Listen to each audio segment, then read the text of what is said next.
নমস্কার, আমি অর্পিতা। আপনাদের সবাইকে স্বাগত জানাই সেন চৌধুরীর রান্নাঘরে। আজ আমি আপনাদের সঙ্গে শেয়ার করব রুই মাছের একদম পাতলা ঝোল, যেটা গ্রীষ্মকালে পেটের পক্ষে বা স্বাস্থ্যের পক্ষে ভীষণভাবে উপকারী। চলুন দেখে নেওয়া যাক কম তেল মশলায় রুই মাছের পাতলা ঝোল বানাতে আমার কি কি উপকরণ লাগছে। রুই মাছের পাতলা ঝোল বানাতে অবশ্যই আমার লাগছে রুই মাছ, সাথে আমি নিয়েছি বেগুন, আর লম্বা লম্বা করে পাতলা পাতলা করে কেটে নিয়েছি আলু, লাগছে পেঁয়াজ, কাঁচা লঙ্কা, কালো জিরে, টমেটো, এখানে একটা মাঝারি সাইজের টমেটো আছে, আর লাগছে নুন, হলুদ, ধনে জিরে গুঁড়ো। একদম সামান্য তেল মশলা লাগছেই না মশলা দেখতে গেলে। প্রথমে আমি কি করব, প্রথমে আমি মাছটাকে নুন হলুদ দিয়ে ম্যারিনেট করে নেব।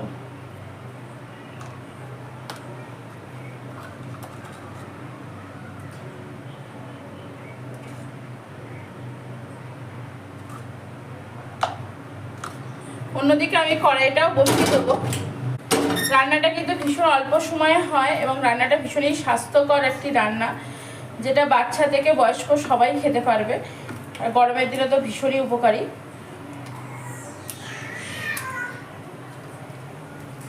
দেখুন মাছগুলো আমি খুব ভালো করে নুন হলুদ মাখিয়ে নিলাম।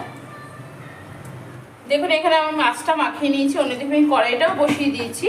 এবার রান্নাটা শুরু করব। কড়াইটা আমি বসিয়ে খুব গরম করে নিয়েছি। এবার আমি এর মধ্যে দিয়ে দেবো সরষের তেল। খুবই অল্প তেল দিলাম, রান্নাটা ভীষণই অল্প তেলে আমি করব। তেলটা দিয়ে ধোঁয়া উঠছে, এই সময় কড়াইটাকে ধরে তেলটাকে পুরো কড়াইয়ের গায়ে এইভাবে ভরিয়ে নিলাম। আর অবশ্যই মাছ ভাজার সময় যে কাজটা আমি করে থাকি, তেলের মধ্যে নুন দিয়ে দেবো। একে একে আমি মাছগুলো ছেড়ে দেবো।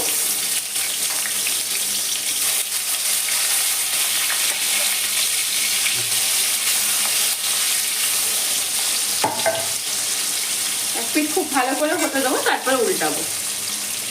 মাছটা আমার এক দিক হয়ে গেছে, এবার মাছটাকে আমি উল্টে দিলাম। দেখুন অতি সহজেই মাছটা উল্টানো হয়ে যাচ্ছে।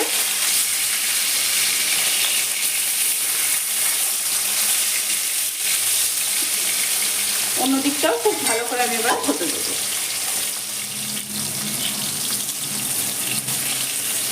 দেখুন মাছগুলো আমার ভাজা হয়ে গেছে, আর আমি একটা জায়গায় তুলে নিচ্ছি।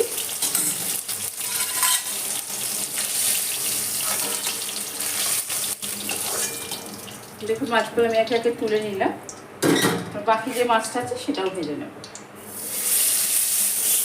দেখুন আমি সমস্ত মাছ ভেজে তুলে নিয়েছি। এবার আমি তেলের মধ্যেই দিয়ে দেবো কালো জিরে ফোড়ন, আর একটুও তেল আমি এর মধ্যে অ্যাড করব না। দিয়ে দেবো পেঁয়াজ,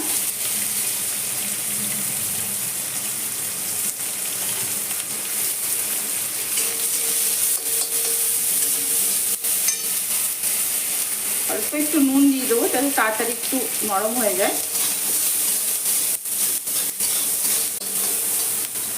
দেখুন পেঁয়াজটা হালকা ভেজে নিয়েছি। এবার এর মধ্যে আমি দিয়ে দেবো যে আলুগুলো কেটে রেখেছিলাম, আলুগুলো।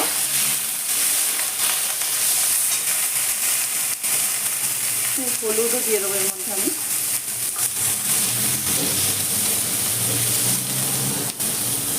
একটু ঢাকা দিয়ে দিয়ে আলুটা ততক্ষণ মজে যায়, তারপরে আমি আবার রান্নাটা করছি। অন্যদিকে দেখুন বেগুনটা যেটা আমি রেখেছিলাম কেটে, সেই বেগুনটার মধ্যে অল্প একটু নুন দিয়ে দিলাম। নুন দিয়ে মাখিয়ে একটু রেখে দেবো সাইডে। আলুটা আমি ঢাকনাটা খুলে দিলাম। ঢাকনাটা খুলে আমি আলুটাকে একবার নেড়ে দেবো। আলুটা কিন্তু আমার সেদ্ধ হয়নি, জাস্ট হালকা একটা নরম ভাব এসছে। দেখুন তেল একদমই নেই বললেই চলে। এবার এর মধ্যে আমি দিয়ে দেবো টমেটো। টমেটোটা দিয়ে একটু নেড়ে নেবো, হালকা, বেশিক্ষণ নয়, কয়েক সেকেন্ড মতো। এরপর আমি দিয়ে দেবো এর মধ্যে জিরে ধনে গুঁড়ো,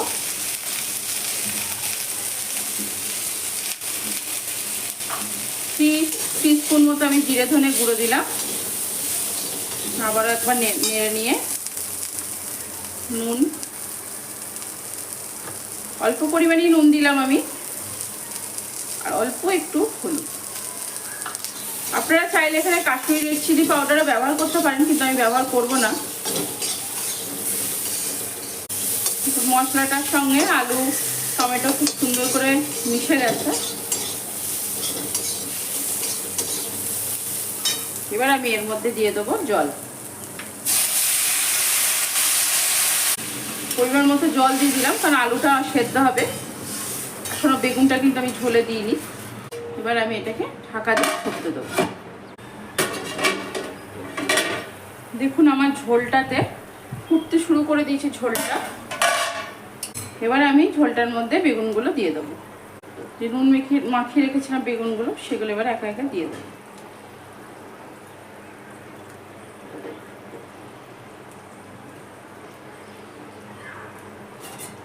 কাঁচা লঙ্কাগুলো ছিল সেগুলো উপর থেকে আমি দিয়ে দিলাম।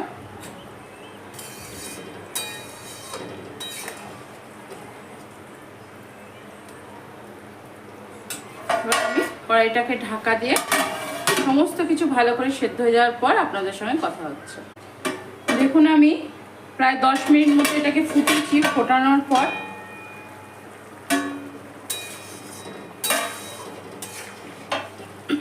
বেগুন আলু সমস্ত সেদ্ধ হয়ে গেছে একদম। গ্যাসের ফ্লেমটা একটু কম করে দিয়েছি। এই সময় আমি কি করব, মাছগুলো সব দিয়ে আবারও ঢাকা দিয়ে বেশ কিছুক্ষণ ফুটিয়ে নেব।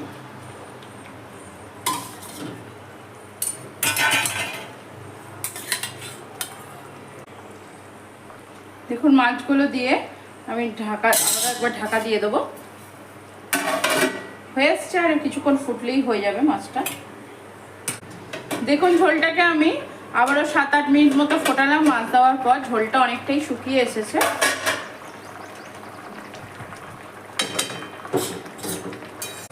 খুব সুন্দর একটা গন্ধ আসছে কালো জিরে, খুব সুন্দর একটা গন্ধ আসছে কালো জিরে। দেখুন মাছগুলো আমার সেদ্ধ হয়ে গেছে। আর এবার গ্যাসের ফ্লেমটা আমি অফ করে দেবো। রেডি হয়ে গেল আমার মাছ দিয়ে আলু দিয়ে বেগুন দিয়ে একদম পাতলা ঝোল। এবার এটা একটা জায়গায় ঢেলে নেব। এবার আমি মাছের ঝোলটা জায়গাটার মধ্যে ঢেলে নিচ্ছি।